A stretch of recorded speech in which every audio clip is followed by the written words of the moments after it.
வணக்கம்.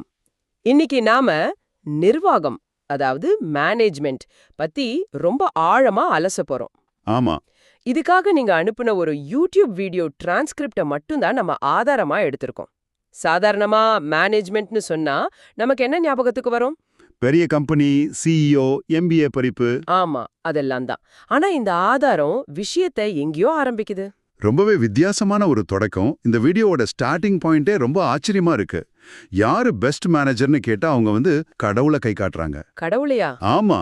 இந்த பிரபஞ்சத்தை எந்த ஒரு குழப்பமும் இல்லாம பக்காவா மேனேஜ் பண்றது கடவுள் தான். அதனால அவர்தான் அல்டிமேட் மேனேஜர்னு ஆரம்பிக்கிறாங்க. சுவாரஸ்யமா இருக்கு. பிரபஞ்சத்தோட மேனேஜ்மெண்ட்ல ஆரம்பிச்சு நாம நம்ம வாழ்க்கையை எப்படி நிர்வகிக்கணுங்கிறது வரைக்கும் ஒரு கோடு போடுறாங்க. கரெக்ட். நாம இன்னைக்கு அந்த பயணத்தை தான் மேற்கொள்ள போறோம். வாங்க ஆரம்பிக்கலாம். சரி, பிரபஞ்சம் தான் ஒரு பெர்ஃபெக்ட்டான நிர்வாகத்துக்கு உதாரணம்னு ஆரம்பிக்கிறாங்க. அத கொஞ்சம் விளக்குங்களேன். அவங்க சொல்ற லாஜிக் சிம்பிள். ஒரு நல்ல நிர்வாகத்தோட அடையாளம் என்ன? எல்லாம் திட்டமிட்டபடி சரியான நேரத்துல எந்த பிரச்சனையும் இல்லாம நடக்கணும் இல்லையா? ஆமா, அதுதான். இப்போ பிரபஞ்சத்தை பாருங்க. கோள்கள் அதோட பாதையில சுத்துது, பருவங்கள் மாறாம வருது, ஒரு செகண்ட் கூட எதுவுமே தள்ளி போறதில்ல. நிஜம். ஒரு பெரிய நிறுவனத்துல கூட சப்ளை செயின்ல பிரச்சனை வரும், டெலிவரி லேட் ஆகும். ஆனா இங்கே பில்லியன் கணக்கான வருஷமா எந்த ஒரு மேனேஜ்மெண்ட் எரரும் இல்லாம எல்லாம் கச்சிதமா நடக்குது. ஓகே, இதை விட ஒரு சிறந்த நிர்வாகத்துக்கு என்ன உதாரணம் வேணும்னு கேக்குறாங்க. இது ஒரு உருவகம் தான். ஆமா, ஒரு மெட்டஃபர். அந்த பெரிய நிர்வாகத்துல நாம எங்க வரோம்? இங்கதான் அந்த பயோ காருங்கிற ஒரு கான்செப்ட் வருது இல்லையா? ஆமா, கரெக்டா சொன்னீங்க. அதாவது இந்த பிரபஞ்ச அமைப்பையே ஒரு பெரிய கம்பெனின்னு வச்சுக்கிட்டா, கடவுள் அதோட சேர்மன் மாதிரி. ஓஹோ. அவரு நமக்கு வேலை செய்யறதுக்காக ஒரு கருவியை கொடுத்திருக்காரு. அதுதான் நம்ம உடம்பு. இந்த வீடியோல அத ஒரு பயோ கார்னு சொல்றாங்க. சரி. இந்த காரோட ஸ்டீரிங், பிரேக், ஆக்சலரேட்டர் எல்லாமே நம்ம கையில தான் இருக்கு. நாம தான் ஓட்டணும். ஆனா ஒரு முக்கியமான நிபந்தனை இருக்கு. அது என்னது? காரோட இன்ஜினை எப்போ ஆஃப் பண்ணணுங்கிற ரிமோட் கண்ட்ரோல் அதோட ஓனர் கிட்ட, அதாவது கடவுள் கிட்ட இருக்கு. ஓ, அப்போ நம்ம கட்டுப்பாட்டுக்கு ஒரு எல்லை இருக்குன்னு சொல்ல வராங்க. எக்ஸாக்ட்லி. நாம ஓவர் ஆட்டம் போட முடியாது. இந்த பெரிய சிஸ்டம்ல நமக்குன்னு ஒரு சின்ன போர்ட்ஃபோலியோ கொடுத்திருக்காங்க. அந்த போர்ட்ஃபோலியோ நம்ம உடம்பும் மனசுமா? சரியா சொன்னீங்க. நம்ம உடலையும் மனசையும் சரியா நிர்வகிக்கிறது தான் நமக்கு கொடுக்கப்பட்டிருக்கிற முதல் மற்றும் முக்கியமான வேலை. மத்ததையெல்லாம் நிர்வகிக்கிறதுக்கு முன்னாடி முதல்ல ஒன்ன நீ நிர்வகிச்சு போங்கிறது தான் இந்த வீடியோவோட முதல் பாடம். ஆனா இங்க எனக்கு ஒரு கேள்வி வருது. இந்த பயோகார் உருவகம் கொஞ்சம் விதிப்படிதான் எல்லாம் நடக்குங்கிற மாதிரி இல்லையா? நம்ம கையில அதிகாரம் இல்லைன்னு சொல்ற மாதிரி இருக்கே. நல்ல கேள்வி. ஆதாரம் அதை எப்படி சமநிலைப்படுத்துதுன்னா, இன்ஜனை ஆஃப் பண்ற அதிகாரம் அவர்கிட்ட இருந்தாலும், காரை எங்க ஓட்டணும், எப்படி ஓட்டணும், எவ்வளவு வேகமா ஓட்டணுங்கிற சுதந்திரம் நம்ம கிட்ட தான் இருக்கு. சரி. நம்ம கட்டுப்பாட்டுல இல்லாத விஷயங்களுக்காக கவலைப்படாம, நம்ம கட்டுப்பாட்டுல இருக்கிற நம்ம தேர்வுகள், செயல்கள், வார்த்தைகள் மேல நம்ம நிர்வாக திறனை காட்டணும். அதுதான் அவங்க சொல்ல வர்ற கருத்து. அப்போ சுய நிர்வாகம்ங்கிறது நம்ம கட்டுப்பாட்டுல இருக்கிற விஷயங்கள் மேல கவனம் செலுத்துறது தான். சரி, நம்மள நாம நிர்வகிக்கிறதுனா என்ன? அத ஆதாரம் எப்படி வரையறுக்குது? அதுக்கு அவங்க ஒரு படிநிலை சொல்றாங்க. முதல் படி உடலை திருப்திப்படுத்துறது. உடலையா? ஆமா. அதுக்கு தான் நாம பணம் சம்பாதிக்கிறோம், வேலைக்கு போறோம். நல்ல சாப்பாடு, உடை, இருப்பிடம்னு உடலோட தேவைகளை பூர்த்தி செய்யணும். இது முதல் கட்ட மேலாண்மை. இது அடிப்படை தேவை. சரி, இதுக்கு பிறகு? உடலை திருப்திப்படுத்திட்டா அடுத்தது மனசை திருப்திப்படுத்தணும். உடல் திருப்தியா இருந்தாலே மனம் பாதி நிம்மதி அடைஞ்சிடும். ஆனா மனசோட முழுமையான திருப்தி எப்போ வரும்னா, அது தன்னை விட ஒரு பெரிய அமைப்பு இருக்கு, அதாவது பிரபஞ்சம். அதோட செயல்பாட்டை புரிஞ்சு கொள்ள முயற்சிக்கும் போது தான் வரும்னு இந்த ஆதாரம் சொல்லுது. இதுல ஒரு சுவாரஸ்யமான விஷயம் என்னன்னா, நம்ம உடம்பையே நம்ம முழுசா நிர்வகிக்கிறது இல்ல. ஆமா, உண்மைதான். நம்ம இதயம் துடிக்கிறதையோ சாப்பாடு ஜீரணமாகறதையோ நாம நிர்வகிக்கிறது இல்ல. அது தானா நடக்குது. ஆனா என்ன ட்ரெஸ் போடணும், யார்கிட்ட என்ன பேசணும், இன்னைக்கு என்ன சாப்பிடணுங்கிற சுதந்திரம் நமக்கு கொடுக்கப்பட்டிருக்கு. கரெக்ட். அந்த சின்ன சுதந்திரத்தை நாம எப்படி பயன்படுத்துறோங்கிறது தான் நம்ம நிர்வாக திறமையோட அளவுகோல். சரிதான். இங்கதான் இந்த வீடியோ ஒரு முக்கியமான, ரொம்ப ஆழமான கேள்வியை நம்ம முன்னாடி வைக்குது. என்ன கேள்வின்னு சொல்லுங்க. நீங்களே இல்லாத போது நீங்கள் என்ன நிர்வாகம் பண்ணுவீங்க? ஒரு நிமிஷம். நீங்களே இல்லாத போதுன்னா என்ன அர்த்தம்? கொஞ்சம் குழப்பமா இருக்கே. அதாவது உங்க முடிவுகளை நீங்க எடுக்காம, உங்க வாழ்க்கையை நீங்க வாழாம மத்தவங்களுக்காக வாழ்றது. ஓ. சமூகம் என்ன சொல்லும்? பக்கத்து வீட்டுக்காரன் என்ன நினைப்பாங்க, நம்ம உறவினர்கள் என்ன எதிர்பார்ப்பாங்கன்னா அவங்களோட எதிர்பார்ப்புகளையும் உங்க விருப்பமா நினைச்சு வாழ்றது. அப்படி வாழும்போது நாம நம்ம வாழ்க்கைய நிர்வகிக்கல. மத்தவங்க தான் உங்களை நிர்வகிக்கிறாங்க. உங்க சுயமான சிந்தனை இல்லாம நீங்க வெறும் ஒரு பிரதிபலிப்பா மட்டும்தான் இருக்கீங்க. அப்போ நீங்க உங்களோட பயோக்கார ஓட்டல மத்தவங்க சொல்ற வழியில போயிட்டு இருக்கீங்க. இப்போ தெளிவா புரியுது. சுய நிர்வாகத்தோட முதல் படியே நான் யார், என் தேவை என்னன்னு புரிஞ்சுக்கிறது தான். சரி, இந்த சுய நிர்வாகத்திலிருந்து அடுத்த கட்டத்துக்கு போவோம். போலாம். ஒரு நிறுவனத்தையோ அல்லது மத்தவங்களையும் நிர்வகிக்கிறது பத்தி இந்த ஆதாரம் என்ன சொல்லுது? இங்கேயும் திருப்திப்படுத்துதல்ங்கிற அதே கான்செப்ட் தான் பயன்படுத்துறாங்க. ஆனா மத்தவங்கள திருப்திப்படுத்த 2 வழிகள் இருக்குன்னு சொல்றாங்க. 2 வழிகளா? ஆமா, ஒன்னும் நேர்மையான வழி, இன்னொன்னு ஏமாற்று வழி. முதல்ல நேர்மையான வழினா என்னன்னு சொல்லுங்க. சிம்பிள். உங்ககிட்ட வேலை செய்யறவங்களுக்கு நல்ல சம்பளம் கொடுக்கறது, அவங்க வேலை செய்ய நல்ல சூழலை உருவாக்கி கொடுக்கறது, அவங்களுக்கு மரியாதை கொடுக்கறது. சரி. இப்படி செஞ்சா அவங்க திருப்தியா வேலை செய்வாங்க. இதுல அவங்களுக்கு மட்டும் திருப்தி இல்ல, இப்படி ஒரு நல்ல நிர்வாகியா இருக்கிற உங்களுக்கும் ஒரு மனநிறைவும் கிடைக்கும். ஒரு வின்-வின் நிலைமை மாதிரி. அதேதான், இது நேரடியான வழி. ஓகே, அப்போ அந்த 2வது வழி, ஏமாற்று நிர்வாகம், அது என்ன? இதுதான் அந்த ஆதாரத்தோட மிக முக்கியமான, அதே சமயம் ரொம்ப சர்ச்சைக்குரிய பகுதி. அப்படியா? ஆமா.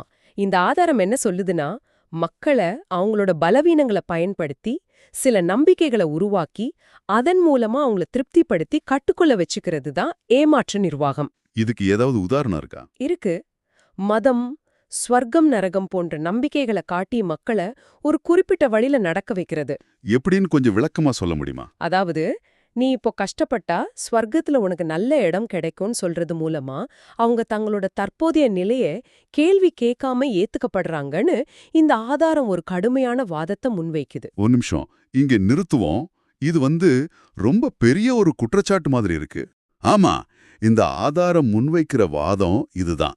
அதாவது சமூகத்துல ரொம்ப ஆழமா வேரூன்றி இருக்கிற சில நம்பிக்கைகள் கூட ஒரு விதமான நிர்வாக உத்தி தான் அவங்க சொல்றாங்க. ஒரு குறிப்பிட்ட சமூக அமைப்ப அப்படியே தக்க வைக்க இது உதவுதுன்னு சொல்றாங்களா? அதேதான். இது வரலாற்ற வெறும் கலாச்சாரமா மட்டும் பார்க்காம ஒரு பெரிய மக்கள் நிர்வாக அமைப்பா பாக்குது. இது அவங்களோட பார்வை. ஆழமான பார்வைதான். இதுக்கு இன்னொரு அழுத்தமான உதாரணத்தையும் கொடுக்கறாங்க. ஜாதி அமைப்பு. ஓகே. ஒவ்வொரு ஜாதிக்கும் ஒரு வேலையை ஒதுக்கி நீங்க அந்த வேலையை செய்யறது தான் கடவுளோட சித்தம், அதை மீறினா அது பாவோன்னு நம்ப வச்சு ஒரு பெரிய மக்கள் கூட்டத்தை எந்த விதமான சம்பள உயர்வோ எதிர்ப்போ இல்லாம வேலை வாங்க முடிஞ்சுது. இது ஒரு மிக மோசமான ஆனா ரொம்ப திறமையான ஏமாற்று நிர்வாகம்னு இந்த வீடியோ விமர்சிக்குது. ஆமா, கடுமையா விமர்சிக்குது. இந்த விஷயத்தை விளக்க அவங்க கொடுக்கற அந்த கைச்சா உதாரணம் மனச உழுக்குற மாதிரி இருக்கு. ஆமா, ஒரு மனுஷனை இன்னொரு மனுஷன் இழுத்துட்டு போற அந்த கைரிச்சா ஏன் இந்தியால மட்டும் உருவாச்சுன்னு ஒரு கேள்வி கேக்குறாங்க. மத்த நாடுகள்ல இல்லையா? குதிரை வண்டி இருந்துச்சு, ஆனா மனுஷன் இழுக்கிற கொடுமை இங்கதான் சாத்தியமாச்சு. அதுக்கு காரணம் நம்ம தலையெழுத்து இதுதான். போன ஜென்மத்துல செஞ்ச பாவம். இதை ஏத்துக்கிட்டா அடுத்த ஜென்மத்திலேயாவது நல்லா இருக்கலாங்கிற அந்த சொர்க்க நரக நம்பிக்கை தான் மக்கள் அந்த நிலைமைய கேள்வி கேட்காம ஏத்துக்க வச்சதுன்னு நினைக்கிறாங்க. அப்போ அந்த நம்பிக்கை ஒரு நிர்வாக கருவியா பயன்பட்டிருக்கு. இந்த ஆதாரம் சொல்றது அதுதான். அப்போ இது கடந்த காலத்தை பத்தினது மட்டும் இல்ல, இன்னைக்கும் கூட ஒருத்தரோட பலவீனத்தை வச்சு அவரை கட்டுப்படுத்துறது ஒரு மோசமான நிர்வாக உத்தி தான். சரி, இந்த மாதிரி தவறான நிர்வாக முறைகளை தவிர்த்து ஒரு சிறந்த நிர்வாகியா மாறணும்னா இந்த ஆதாரம் சொல்ற நடைமுறை பாடங்கள் என்ன? சில முக்கியமான கொள்கைகளை முன்வைக்கிறாங்க. முதல்ல, உங்கள் பங்கை அறிந்து கொள்ளுங்கள். நோ யோர் ரோல் இல்ல எதுன்னு தெளிவா புரிஞ்சுக்கணும். எல்லாத்துலயும் போய் தலையிடக்கூடாது. இதான் முதல் படி. சரி. 2வது, முன்முடிவுகளை உடைத்தெறியுங்கள். இது ரொம்ப முக்கியமான ஒண்ணு. நம்ம ஆபீஸ்ல இருக்கிற பியூன் கிட்ட நமக்கு தேவையான தகவல் இருக்காதுன்னு நாமளா ஒரு முன்முடிவுக்கு வந்துடுவோம். ஆமா, அது இயல்பு. ஆனா ஒருவேளை அவர்கிட்ட தான் அந்த ஃபைல் எங்க இருக்குன்னு தெரிஞ்சிருக்கலாம். இந்த மாதிரி முன்முடிவுகள் ஒரு நல்ல நிர்வாகிக்கு எதிரி. அதனால ஒரு நல்ல மேனேஜர் எப்பவும் அதிகார படிநிலைக்கு வெளியே இருந்து வர தகவல்களையும் தேடணும். இது கேட்க எளிமையா இருந்தாலும் நடைமுறைப்படுத்துறது ரொம்ப கஷ்டம். சரி, அடுத்த பாடம் என்ன? உரிமையை உங்கள் கையில் எடுங்கள். Take ownership. எந்த வேலை செய்யணும், எவ்வளவு சம்பளம் வேணும், எப்படிப்பட்ட சூழல்ல வேலை செய்யணுங்கிறத நீங்க தீர்மானிக்கணும். மத்தவங்க தீர்மானிக்க அனுமதிக்க கூடாது. ஆமா, உங்க கரியரோட ஓனர் நீங்க தான். இதத்தான் அவங்க வலியுறுத்துறாங்க. இந்த இடத்துல அவங்க சொல்ற ஒரு வரி எனக்கு ரொம்ப பிடிச்சிருந்தது. ஒரு செயலை ஏன் செய்ய வேண்டும், எப்படி செய்ய வேண்டும், எதற்காக செய்ய வேண்டும் என்று புரிந்து கொண்டு செய்தால் அதுவே நிர்வாகத்திறன். மிக சரியான வரி. சும்மா சொல்ற வேலையை செய்யறது நிர்வாகம் இல்ல, அந்த வேலையோட முழு பரிமாணத்தையும் புரிஞ்சுக்கிட்டு செய்யறது தான் உண்மையான நிர்வாகம். சரி. இறுதியா சுய நிர்வாகத்துக்கு ஒரு முக்கியமான ஆலோசனை சொல்றாங்க. ஆசைக்கும் தேவைக்கும் உள்ள வித்தியாசத்தை புரிந்து கொள்ளுங்கள். இது எல்லாருக்குமே பொருந்தும். ஆமா, நமக்கு உண்மையிலே என்ன தேவைங்கிறத விட்டுட்டு பக்கத்து வீட்டுக்காரர் கார் வாங்கிட்டாரு, அதனால நானும் வாங்கணும்னு சமூக அழுத்தத்துக்காக ஆசைப்படுறது நம்மள நாமே ஏமாத்திக்கிற வேலை. உண்மையான தேவைகள்ல கவனம் செலுத்துறது தான் சிறந்த சுய நிர்வாகம். கரெக்ட். ஆஹா, பிரபஞ்சத்தோட நிர்வாகத்துல ஆரம்பிச்சு நம்ம அன்றாட வாழ்க்கையோட சின்ன சின்ன முடிவுகள் வரைக்கும் ஒரு முழு வட்டத்தை இந்த ஆதாரம் நமக்கு காட்டியிருக்கு. ஆமா, மேனேஜ்மெண்ட்ங்கிறது வெறும் பிசினஸ் ஸ்கூல்ல படிக்கிற பாடம் இல்ல, அது ஒரு வாழ்க்கை கலைன்னு இது தெளிவா புரிய வைக்குது. நிச்சயமா. இதோட மையச்செய்தி என்னன்னா, உண்மையான நிர்வாகம் சுய விழிப்புணர்விலிருந்தும் நேர்மையிலிருந்தும் தொடங்குது. மற்றவர்கள் நம்மள நிர்வகிக்கிறத விட. ஆமா, மத்தவங்களோ சமூகமோ உங்களை நிர்வகிக்கிறதுக்கு பதிலா உங்க சொந்த போர்ட்ஃபோலியோமான உங்க உடலையும் மனசையும் உங்க கட்டுப்பாட்டில் எடுத்துக்கிறது தான் உண்மையான வெற்றி. அதுதான் உண்மையான நிர்வாகத்திறன். இந்த கலந்துரையாடல முடிக்கிறதுக்கு முன்னாடி உங்களுக்காக ஒரு சிந்தனையை விட்டுட போறோம். இந்த ஆதாரம் ஒரு விவசாயியையும் ஒரு போன் தயாரிப்பாளரையும் ஒப்பிடுது.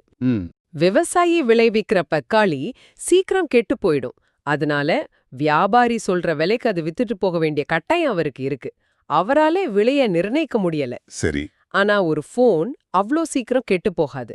அதனால அதை தயாரிச்சவர் அவர் விரும்புகிற விலைய நிர்ணயிக்கிறார். நாம தான் காத்து கிடந்து வாங்குறோம். ஆமா, உண்மைதான். இப்போ இதை எப்படி யோசிச்சு பாருங்க. உங்களோட நேரத்தையும் திறமையையும் அந்த தக்காளி மாதிரி சீக்கிரம் கெட்டு போகக்கூடிய ஒரு பொருளா பாக்குறீங்களா, இல்ல அந்த போன் மாதிரி மதிப்பு குறையாத ஒரு பொருளா பாக்குறீங்களா? நல்ல கேள்வி. அவசரத்துக்காகவும் நிர்பந்தத்துக்காகவும் உங்க நேரத்தையும் உழைப்பையும் நீங்களே மலிவா எடை போடுறத எப்படி தவிர்க்க போறீங்க? இத சிந்தித்து பாருங்க.